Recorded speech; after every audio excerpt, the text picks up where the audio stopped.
عبد الرحمن بن خالد نے بیان کیا، ان سے ابن شہاب نے، ان سے سالم بن عبداللہ نے، اور ان سے عبداللہ بن عمر رضی اللہ عنہ نے بیان کیا کہ میں نے امیر المومنین عثمان رضی اللہ عنہ کو اپنی وادی قرا کی زمین ان کی خیبر کی زمین کے بدلے میں بیچی تھی۔ پھر جب ہم نے بیع کر لی تو میں الٹے پاؤں ان کے گھر سے اس خیال سے باہر نکل گیا کہ کہیں وہ بیع فسخ نہ کر دیں، کیونکہ شریعت کا قاعدہ یہ تھا کہ بیچنے اور خریدنے والے کو بیع توڑنے کا اختیار اس وقت تک رہتا ہے جب تک وہ ایک دوسرے سے جدا نہ ہو جائیں۔ عبداللہ رضی اللہ عنہ نے کہا کہ جب ہماری خرید و فروخت پوری ہو گئی اور میں نے غور کیا تو معلوم ہوا کہ میں نے عثمان رضی اللہ عنہ کو نقصان پہنچایا ہے، کیونکہ اس تبادلے کے نتیجے میں نے ان کی پہلی زمین سے انہیں 3 دن کے سفر کی دوری پر سمود کی زمین کی طرف دھکیل دیا تھا، اور انہوں نے مجھے میری مسافت کم کر کے مدینے سے صرف 3 دن کے سفر کی دوری پر لا چھوڑا تھا۔ صحیح بخاری حدیث نمبر 2116۔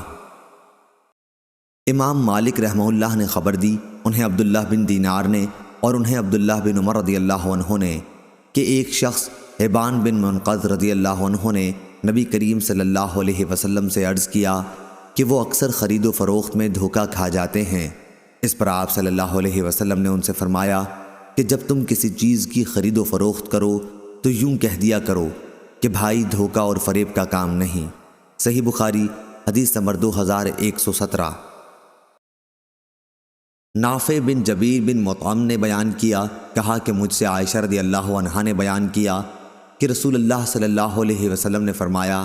قیامت کے قریب ایک لشکر کعبے پر چڑھائی کرے گا۔ جب وہ مقام بیدا میں پہنچے گا تو انہیں اول سے آخر تک سب کو زمین میں دھسا دیا جائے گا۔ حضرت عائشہ رضی اللہ عنہا نے بیان کیا کہ میں نے کہا، یا رسول اللہ صلی اللہ علیہ وسلم،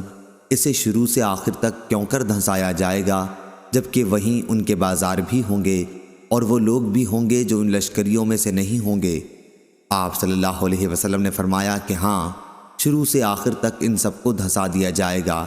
پھر ان کی نیتوں کے مطابق وہ اٹھائے جائیں گے۔ صحیح بخاری حدیث نمبر 2118۔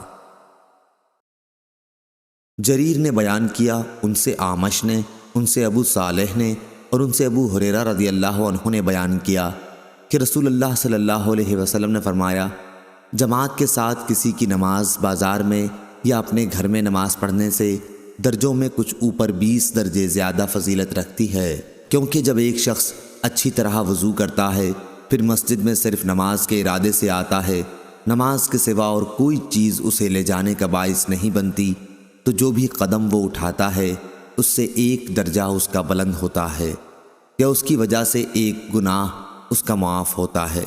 اور جب تک ایک شخص اپنے اس مصلی پر بیٹھا رہتا ہے جس پر اس نے نماز پڑھی ہے تو فرشتے برابر اس کے لیے رحمت کی دعائیں یوں کرتے رہتے ہیں، اے اللہ اس پر اپنی رحمتیں نازل فرما، اے اللہ اس پر رحم فرما۔ یہ اس وقت تک ہوتا رہتا ہے جب تک وہ وضو توڑ کر فرشتوں کو تکلیف نہ پہنچائے۔ جتنی دیر تک بھی آدمی نماز کی وجہ سے رکا رہتا ہے وہ سب نماز ہی میں شمار ہوتا ہے۔ صحیح بخاری حدیث نمبر 2119۔ حمید طویل نے بیان کیا اور ان سے انس بن مالک رضی اللہ عنہ نے کہ نبی کریم صلی اللہ علیہ وسلم ایک مرتبہ بازار میں تھے کہ ایک شخص نے پکارا، ابا القاسم۔ آپ صلی اللہ علیہ وسلم نے اس کی طرف دیکھا، کیونکہ آپ صلی اللہ علیہ وسلم کی کنیت بھی ابو القاسم ہی تھی۔ اس پر اس شخص نے کہا کہ میں نے تو اس کو بلایا تھا، یعنی ایک دوسرے شخص کو جو ابو القاسم ہی کنیت رکھتا تھا۔ آپ صلی اللہ علیہ وسلم نے فرمایا کہ تم لوگ میرے نام پر نام رکھا کرو، لیکن میری کنیت تم اپنے لیے نہ رکھو۔ صحیح بخاری حدیث نمبر 2120۔